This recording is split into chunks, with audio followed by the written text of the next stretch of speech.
Bismillahirrahmanirrahim. Assalamualaikum warahmatullahi wabarakatuh.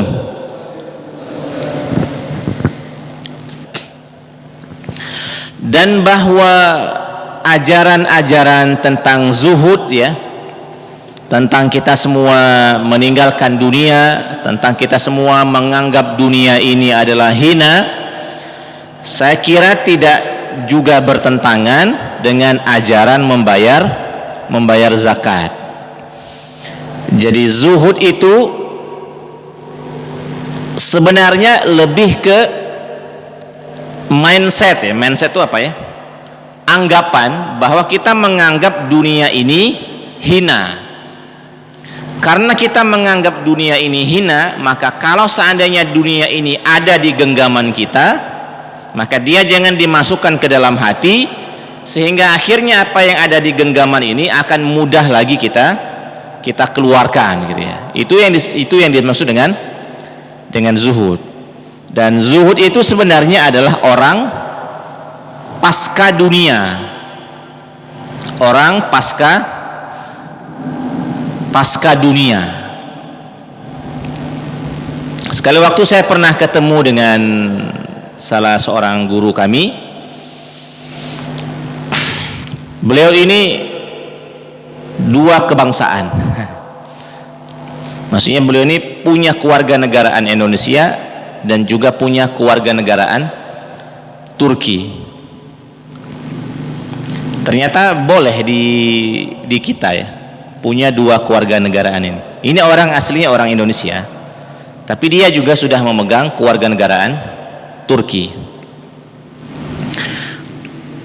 Sekali waktu saya ketemu dengan beliau, dan beliau bawa mobil yang kira-kira harganya lebih mahal mobil saya sedikit.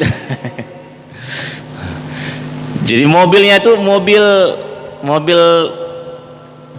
di bawah di bawah anggapan kita lah, ya. Maksudnya orang ini seharusnya tidak pakai mobil itu, kan.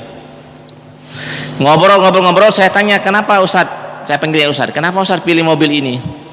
Katanya, saya merasa nyaman dengan mobil ini, dan mobil-mobil yang lain itu kira-kira sudah pernah saya rasakan. Jadi biasa-biasa lah, katanya, kan. Saya misalnya naik Pajero, Fortuner, biasa-biasa lah, katanya. Tidak ada yang harus wah bangga-banggakan, gitu, kan. Tidak ada yang harus terlalu dibangga-banggakan. Jadi akhirnya orang pasca dunia itu begini. Orang itu kalau sudah sampai pada strata kekayaan, ya, nanti biasanya tampilannya biasa-biasa ya. Biasa-biasa ya. Orang yang bisa begini, orang yang sudah sering makan ayam, ya, dia juga ayam tuh biasa lah. Gitu. Kalau ada ambil ayam, gitu, kan. Orang yang biasa, misalnya, apalagi misalnya orang yang sudah biasa dengan kehidupan yang mewah, pada akhirnya dia akan menganggap hal itu biasa-biasa saja. Nah, sebenarnya zuhud dengan konsep seperti ini yang harus dikembangkan. Bukan berarti bahwa zuhud itu kita meninggalkan dunia pada saat kita sendiri tidak mampu untuk mendapatkan dunia. Jadi bukan itu semangat yang dikedepankan. Nah, inilah contoh dari zuhudnya Rasulullah SAW dan zuhudnya para sahabat beliau, ya. Rasulullah SAW itu secara pemasukan besar. Bahkan beliau itu punya pemasukan secara khusus dari setiap ghanimah, harta rampasan perang yang didapat. 1/5, ya. 1/5 itu jatah Rasul. Prosentasenya, ya, 1/5. Dulu harta rampasan perang kan berbentuk emas, berbentuk perak, berbentuk unta, gitu, ya. Harta rampasan perang itu besar, itu jumlahnya besar. Begitu juga dengan zuhudnya para sahabat Rasul sallallahu alaihi wasallam. Abu Bakar As-Siddiq, Umar bin Khattab, Utsman bin Affan, Ali bin Abi Thalib. Ini adalah bentuk kezuhudan saat dunia sudah di tangan. Sekali waktu misalnya Abu Bakar As-Siddiq radhiyallahu anhu, bukan Abu Bakar As-Siddiq, sekali waktu Rasulullah sallallahu alaihi wasallam setelah sholat subuh, beliau bertanya dengan para sahabatnya, siapa yang di pagi hari ini sudah menjenguk orang sakit? Ini baru subuh. Tidak ada yang angkat tangan. Abu Bakar As-Siddiq angkat tangan, saya ya Rasulullah. Sudah jenguk orang sakit ya? Berarti kemungkinan dia jenguk orang sakitnya itu entah dalam perjalanan dari rumah ke masjid atau malamnya sebelum tidur. Pokoknya siapa yang sudah jenguk orang sakit? Abu Bakar As-Siddiq angkat tangan. Kemudian ditanya lagi sama Rasulullah SAW, siapa yang hari ini berpuasa sunnah?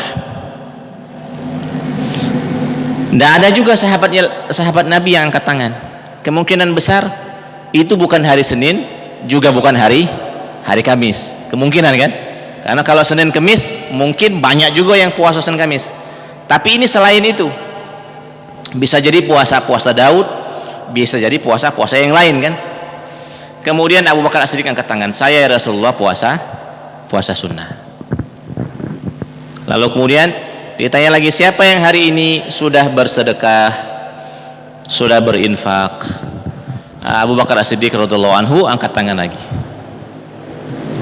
saya Rasulullah gitu. Bahkan infaknya Abu Bakar As-Siddiq di dalam kesempatan yang lain itu habis. Terus ditanya, apa yang engkau sisakan untuk keluargamu? Kata Abu Bakar As-Siddiq, saya hanya menyisahkan Allah dan Rasulnya saja. Maksudnya habis duit itu habis. Tapi bukan berarti saat duit itu habis bangkrut, enggak. Besok, lusa, minggu depan Abu Bakar As-Siddiq dapat duit lagi. Karena orang-orang Quraisy itu, termasuk Abu Bakar As-Siddiq ini adalah orang Quraisy, ini bedagangnya pinter. Semua khalifah yang 4 ini Quraisy semuanya. Abu Bakar As-Siddiq, Umar bin Khattab, Utsman bin Affan, Ali bin Abi Thalib, termasuk Rasulullah SAW adalah orang Quraisy. Dan orang Quraisy ini pedagang. Mentalnya mental pedagang ya. Mental pedagang. Mohon maaf atas segala kesalahan dan kekurangan, kepada Allah Subhanahu wa taala kita mohon ampun. Subhanakallahumma rabbana bihamdika asyhadu an la ilaha illa anta wa astaghfiruka wa atubu ilaik. Assalamualaikum warahmatullahi wabarakatuh.